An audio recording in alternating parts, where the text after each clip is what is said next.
Good morning. It's never fair to go after Arturo. Like, I'm always in a disadvantage. Um, Thank you very much for your invitation. This is really a humbling experience. And I wish to contribute in any way I can to understanding of how disaster recovery and response occur in other areas that are geographically tied but politically separate, and that makes a big difference. So the title of my presentation is Vulnerability, Resilience, and Power Towards a New Framework for Universities' Interventions in Disasters. And I'm going to start by telling you my story. Oh, you see, it's unfair, it's unfair. Okay, this is the agenda. First of all, I'm going to tell you a little bit about myself, what is INESI, the National Institute for Energy and Island Sustainability, our experiences before and after Hurricane Maria, inside and out, lessons learned, and a new paradigm that we are trying to push forward with the RISE network. So this is a map of the main island of Puerto Rico. As you all know, it is an archipelago also that composed by 3 inhabited islands. And University of Puerto Rico has 11 campuses all across the main island. And the problem was that the first thing we did was a catalog of resources identifying who was who, but also we created what we call the Energy Stakeholder Forum, in which about 30 organizations, grassroots organizations, came together, first of all, to envision a new electrical system for the future, but based on a vision of the Puerto Rico of the future. And this was really important because after Hurricane Maria hit Puerto Rico, we thought, this is our chance. We are experts. We have what the people envision. We have the catalog of resources. We are ready to collaborate in putting this island back together. So this was the trajectory of Hurricane Maria. It crossed in diagonal. And as you can see, the green dots are part of the electrical system. Those are generation facilities. And the lines are transmission and distribution lines. The way in which the system is configured, it depends in very big generation plants located in the coast, mostly in the southern region of Puerto Rico. But most of the consumption, as Arturo was mentioning, most of the consumption is completely detached from the generation. It is located in the northern side, and that requires a very complex transmission and distribution system. And when Maria hit the island, it cut it across completely, and that's what triggered the collapse of the system. But Maria in itself was not a disaster. The disaster was the combination of the impact of a hurricane category 5 with all those other factors. The colonial relationship we have with the United States, the public debt, the fiscal control board, the institutional capture of all of our decision-making processes by the 2 main political parties, privatization of critical infrastructure. So it was the perfect storm in a way. It didn't require a category 5 though. A category 2 would have done. And on top of that, the University of Puerto Rico has been receiving consecutive budget cuts. And finally, we are running with a reduced budget of $512 million. To give you a summary of how things look after Maria, we can summarize it in these 3 numbers. 3 million is the amount of consumer hours of lost electric service. Those are called choles, according to my friends in electrical engineering. It's not a Mexican dish. I'm asked very frequently. It stands for consumer hour of lost electric service, and that amounts to a year. in some areas of the island, as Arturo was mentioning, families went without electricity for almost a year. We had about, more or less 3,000 people dying because of this situation. And I said more or less because for the longest time, the government of Puerto Rico was reluctant to accept research done in academia that pointed to a number of 4,000 something, 3,000 something, and finally it settled for around 3,000, 2,975 to be exact. And 200,000 is the estimated number of families that were the brunt of those 3 million choles and those 3,000 deaths. So we are talking about the most vulnerable of the most vulnerable were receiving the impacts of that perfect storm that I just showed before.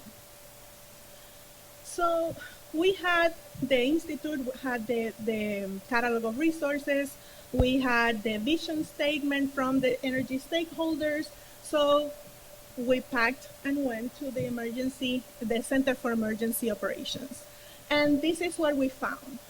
In a place that had no electricity whatsoever, what we found was a hotel resort environment, air conditioning, electric stairs. The air conditioning was so strong that people were wearing jackets and other kinds of heavy clothing, water, food, etc., and a very symbolic representation of the stratification system of the country, of the nation.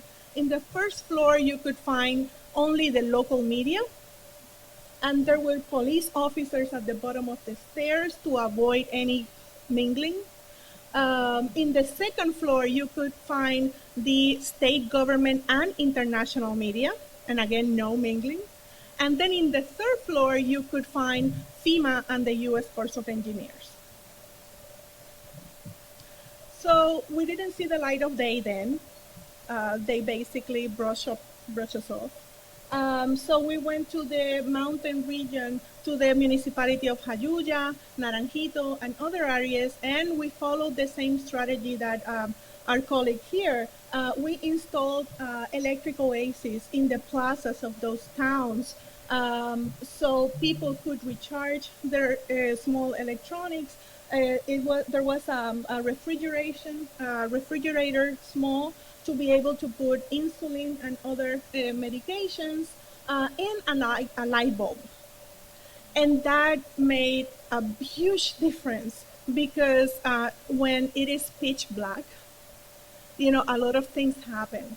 Not necessarily in terms of your physical safety, but the way in which you interpret the situation and live through the disaster. But something else happened. More than 30 universities were parachuting into Puerto Rico, plus all the NGOs that were trying to help, right?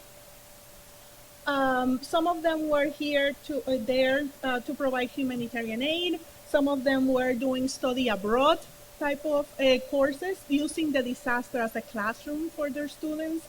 And some of them were doing disaster research.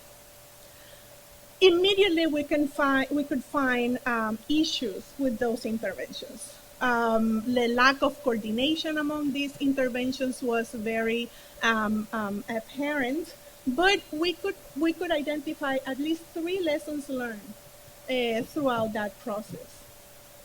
First of all, the universities from the United States were hired to do what we could do or what we have done already. For example, the School of Public Health of George Washington University was paid by our government to conduct a study of the mortality rate, but the data was compiled by the medical campus of the UPR, but they could not be mentioned in the cover because the government explicitly said that they didn't want to contract with the people from the UPR.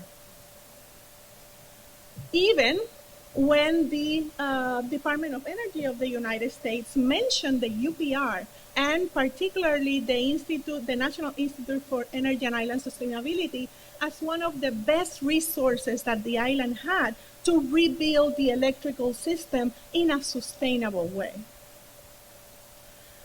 This was not an isolated incident. Immediately we saw that most of the money that was spent in the reconstruction and the recovery was going directly to US-based companies. And there was a lot of ignorance manufacturing. It is a thing. You can find it in the literature. His name is Rappert, 2012. And Rappert defines ignorance manufacturing as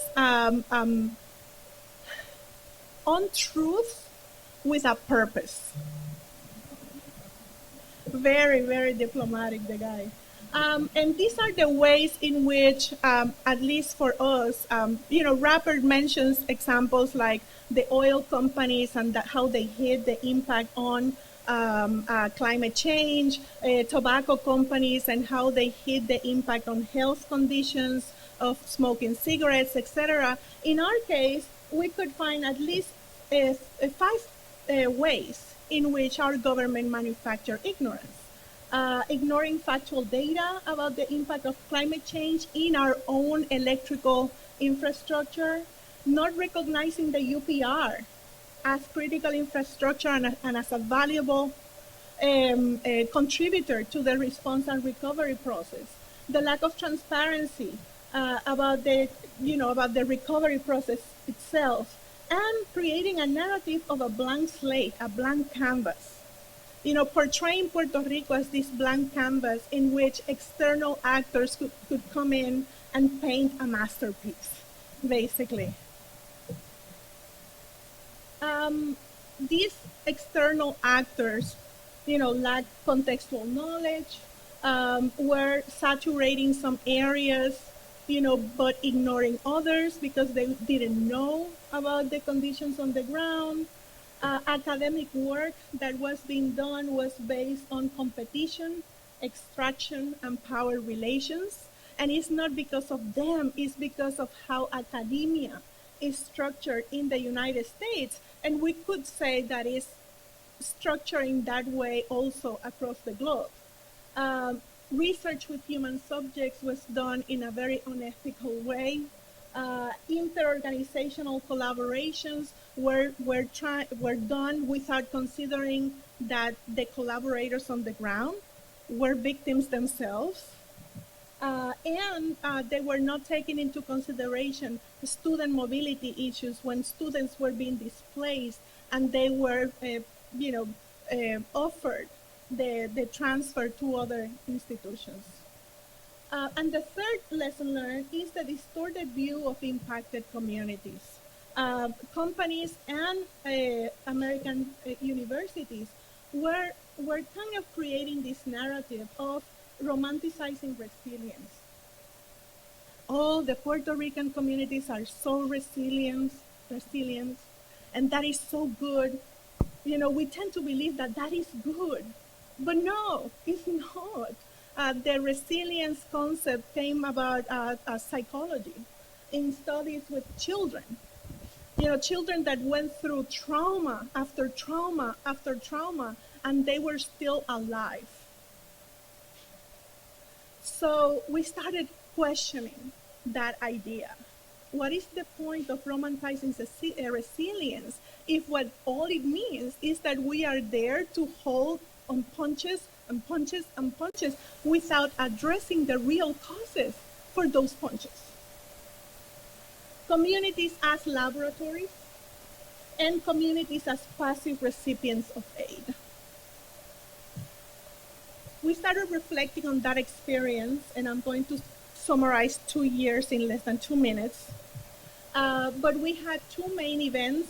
On June 2018, we invited all these researchers that we found on the ground back to Puerto Rico to reflect for 3 days with the communities that were impacted by them. That was fun. And in November last year, we had a big conference hosted by University of Albany in New York, where 114 universities participated from all across the United States, and 70 agencies and organizations also participated. And we came up with the new concept, no, a new framework. First of all, accepting that universities are critical infrastructure, and that needs to be said like that.